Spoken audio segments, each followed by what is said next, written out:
расскажу. Ну, смотрите, это проект у нас зародился в декабре прошлого года. Мы провели экспертную сессию в рамках Дней Дальнего Востока, провели круглый стол, значит, относительно того, с экспертами, да, которым сразу задали вопрос в открытой формулировке, что нам нужно сделать для того, чтобы к нам больше людей могло ездить на Ленские столбы, и больше людей у нас могло регулярно отдыхать, и у нас появился бы феномен въездного туризма. У нас как такового его сейчас нет пока что. У нас уровень въездного туризма пока остается достаточно невысоким. У нас суммарный турпоток, в котором мы включаем даже тех, кто у нас перемещается внутри Якутии по своим делам, чуть более 200 тысяч человек насчитывал в 2019 году. И опять же, да, в 2019 году у нас чуть более 10 тысяч человек было иностранцев. Так что если вам как бы кто-то рассказывает, что много людей ездит, или там, что у нас ресурсы как-то под угрозой относительно того, что они исчерпаемы, но это просто математически абсолютно невозможно. У нас, наоборот, сейчас есть потенциал кратного наращивания турпотока на уже существующей инфраструктуре. И это на самом деле неплохо, это вполне себе хорошо. Это значит, что несколько лет мы можем расти без пробок, без какого-то инфраструктурного провала. Да? Но мы решили подумать на много лет вперед и подумать о том, какие туристические объекты, какая инфраструктура нам понадобится для того, чтобы развиваться в средней и долгосрочной перспективе. И по итогу того круглого стола, по итогу ряда экспертных обсуждений, мы пришли к выводу, что нам нужно собрать ряд инвестиционных проектов, которые могут дать кратный рост турпотока в Якутию в единую конструкцию от Якутска до Ленских столбов. Кто является главным бенефициаром как муниципалитет? Я думаю, что здесь никаких вопросов нет. Это однозначно Хангаласский УЛУС. И Хангаласский УЛУС, как Ирина Сергеевна в своем докладе описала, да, вот при помощи мер поддержки регионального куратора может стать в перспективе второй, а может быть далее даже и основной и первой отраслью, да, главной отраслью УЛУСа. Потому что мы собираем вместе федеральные меры поддержки, наши региональные меры поддержки, нам нужны муниципальные меры, и все это у нас идет такой высокой вертикалью, начиная с подписи председателя правительства России о включении ТРК «Лена» в национальную программу социально-экономического развития Дальнего Востока. Что это за инвестпроекты? Инвестпроекты — это которые идут по оси. Если у вас есть возможность сейчас закрепить трансляцию, сделать, чтобы было крупно, сделайте крупно, чтобы могли нормально прочитать у нас. Здесь слайды достаточно детальные. От Якутска до Ленских столбов мы проанализировали всю существующую инфраструктуру, проанализировали, какие нам следует реализовать инвестпроекты, и усилиями агентства, усилиями подведомственных структур Министерства предпринимательства разработали ряд инвестпроектов и определили их инфраструктурные потребности, их дефициты, и сейчас совместно отрабатываем по тому, чтобы их закрыть при содействии федеральных властей в рамках, в том числе, разрабатываемого сейчас нацпроекта по развитию туризма и сферы гостеприимства, последнего нацпроекта, который сейчас у нас правительство сейчас разработало. Я так понимаю, оно проходит фазу согласования, и курирующий его вице-премьер планирует уже начать использовать меры поддержки из него с нового туристического сезона. То есть он такой скоростной нацпроект. Там пришлось все делать сразу на ходу, на бегу. Цифры большие, красивые, но я давайте покажу в режиме Блиц несколько инвестпроектов, которые могут нам помочь загрузить это туристическое направление. Во-первых, в самом городе Якутске мы сопровождаем 2 проекта гостиниц, и, собственно, идея сделать туркластер у нас родилась от того, что их уровень наполнения в существующей финмодели, ну, не очень высокий. Порядка в интервале от 40 до 50%, но когда сейчас мы начинаем, значит, общение с потенциальными инвесторами, мы понимаем, что уровень загрузки при наличии инфраструктуры магистрального туристического направления может быть выше. То есть он может быть на желанном уровне 60-70%, если мы можем обеспечить тот комфорт, который ожидает именно въездной турист. Въездной турист хочет знать, где он будет спать и что он сможет комфортно доехать до основной своей достопримечательности, до Ленских столбов, и обратно, и по дороге комфортно потратить деньги на отдых своей семьи. Значит, гостиница на 150 мест в городе. Таким образом, у нас концептуально и качественно увязано с туризмом, значит, в Якутии именно на столбы. Это наша основная достопримечательность. Как показал анализ больших данных МТС, который был проведен у нас в рамках национального конкурса экотуризма, значит, действительно тепловая карта показывает, что это направление наиболее популярно сейчас и наиболее популярно, ну, как потенциальное направление, обладающее, значит, заделом для кратного роста турпотока. 4 гостиницы. Хорошая новость у меня есть здесь. Она заключается в том, что из 5 обременений, которые были на земельном участке на Ленина, у нас 4 снято, и 5 будет снято до конца года. И мы привели в проект инвестора, значит, финансового, с которым по снятии 5-го обременения инициатор проекта, компания Capital, готова, значит, профинансировать проект полностью. И у нас таким образом сейчас вот осталось последнее это обременение снять, там тяжелый переговорщик, но до конца года мы думаем, что мы его снимем, и сможем непосредственно сразу создавать проектную компанию и финансировать ее. Проект инвестором уже полностью проанализирован, вплоть до технических характеристик, очень глубоко погружен, и мы, как говорится, вот прямо ждем выстрела для старта, и на самом деле 4 у нас может начать строиться даже чуть раньше. На территории хаба Батамай, который находится прямо напротив Ленских столбов, один из наших предпринимателей планирует реализовать инвестпроект стоимостью суммарно до почти полумиллиарда рублей, который будет находиться прямо напротив Ленских столбов.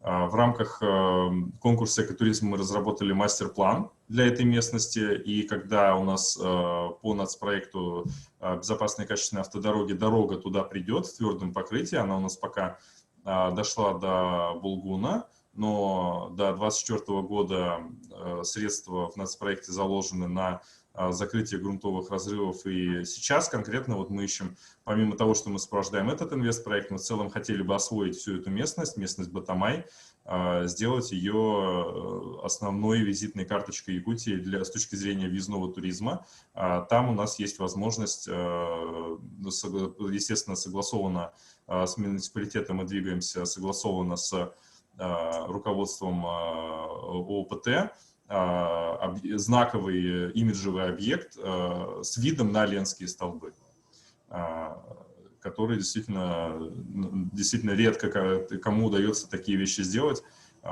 создать абсолютно, ну, такую блестящую видовую, значит, инфраструктуру.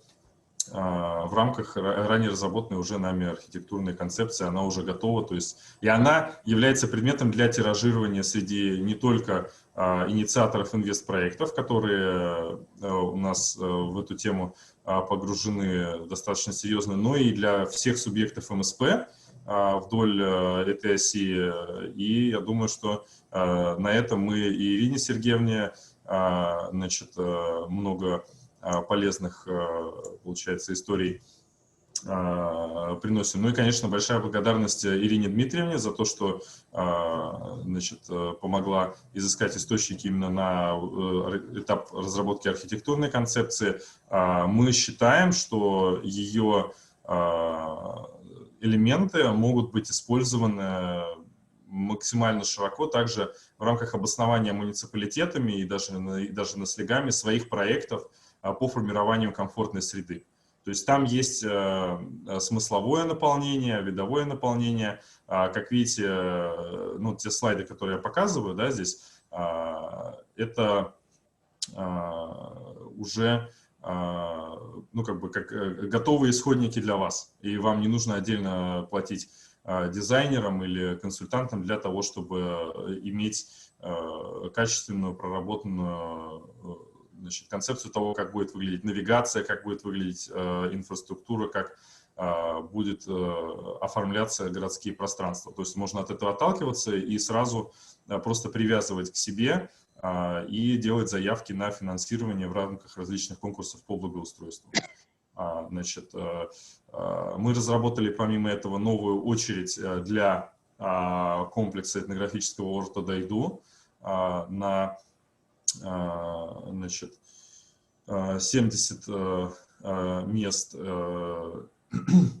и на и также разработали новую очередь для Техтюра. У меня среди слайдов сейчас этого нет, прошу прощения, но в целом хотел бы отметить, что многие туробъекты, которые мы разработали силами агентства, они находятся непосредственно на территории Хангаласского улуса.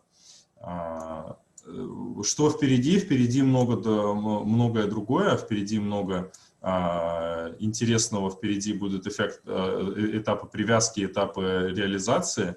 Мы подключаем к этой работе нашу зарубежную инфраструктуру, естественно, инициаторов инвестпроектов. В рамках как раз фестиваля «Зима начинается в Якутии» мы пригласили профильных инвесторов, кто делает такие проекты, объекты в нашей стране на видовых местностях, у кого есть опыт эксплуатации глэмпингов, других объектов экотуризма.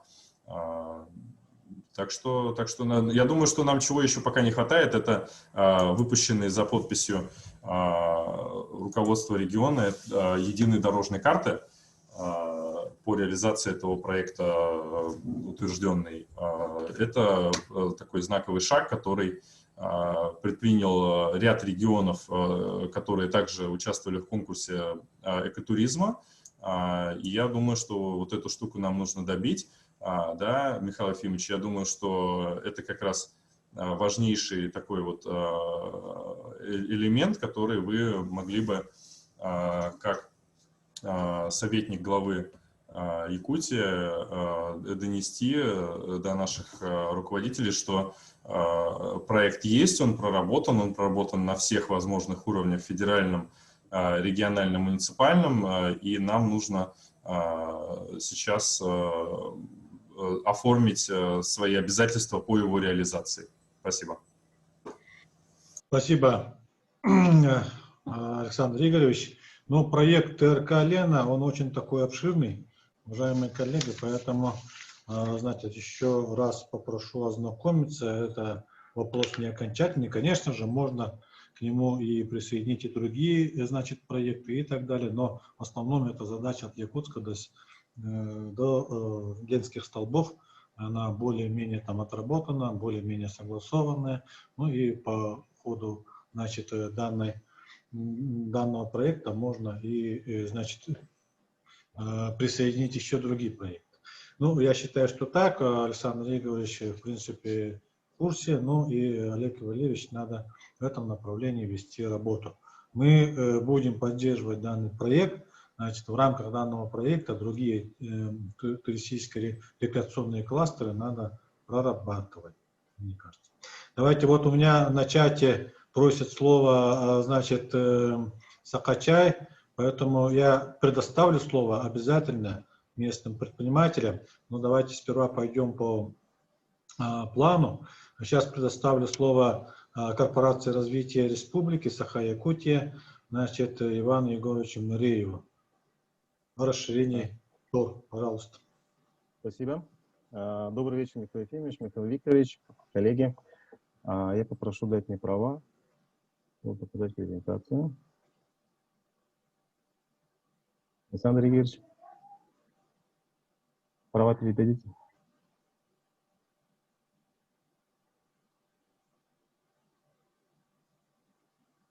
Появилось? Да, спасибо, появилось. Да.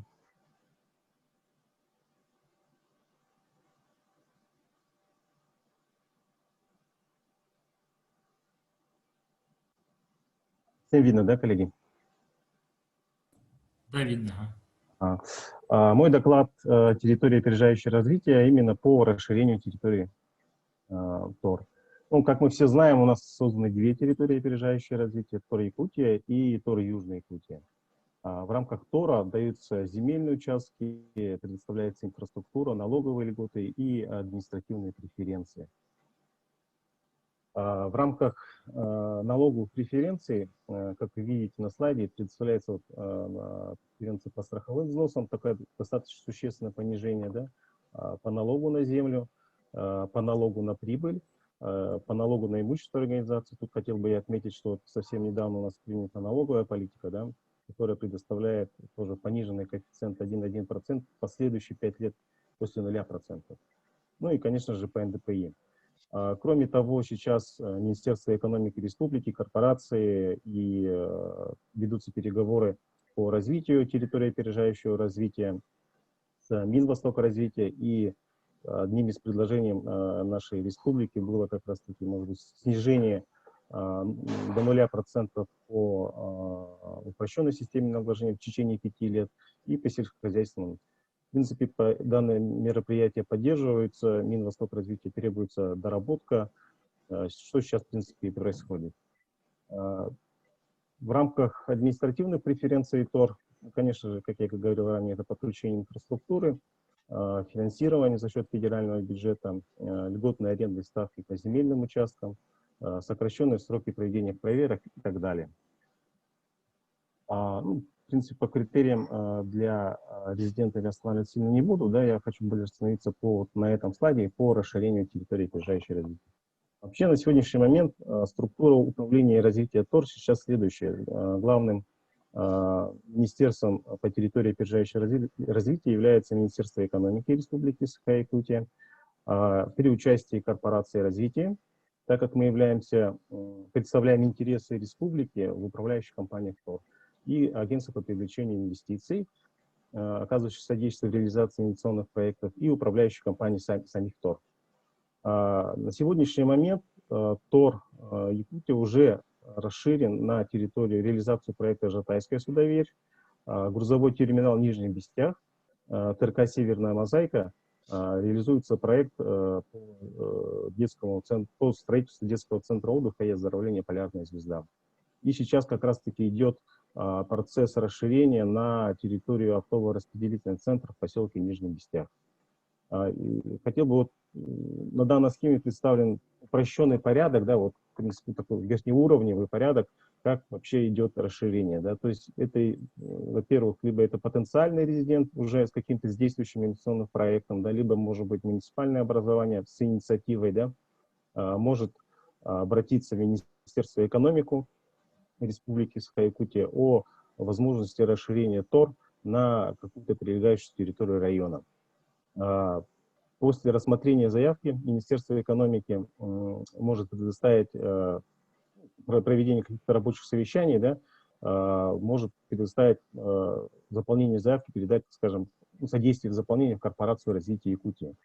Мы совместно с потенциальным инвестором заполняем ряд документов необходимых и подключаем, конечно же, управляющую компанию ТОР, которая тоже взаимодействует с Корпорацией развития Дальнего Востока. После составления заявки, данная заявка будет согласована уже с правительством Республики Саха-Якутия, и в случае согласования будет направлена в Минвостокразвитие, Корпорацию развития Дальнего Востока, то есть, извиняюсь, да, и в Минвостокразвитие. При этом я бы хотел отметить, что внесение изменений по расширению именно границ ТОР, да, может занимать до 6 месяцев. так как федеральные органы власти тоже достаточно иногда долго рассматривают документы, даже в том числе, если когда идет, скажем, финансирование инфраструктуры за счет федерального бюджета, если мы просим об этом. Это очень такая верхнеуровневая система, в принципе, да, вот по документам. Ну, конечно же, документы достаточно объемные.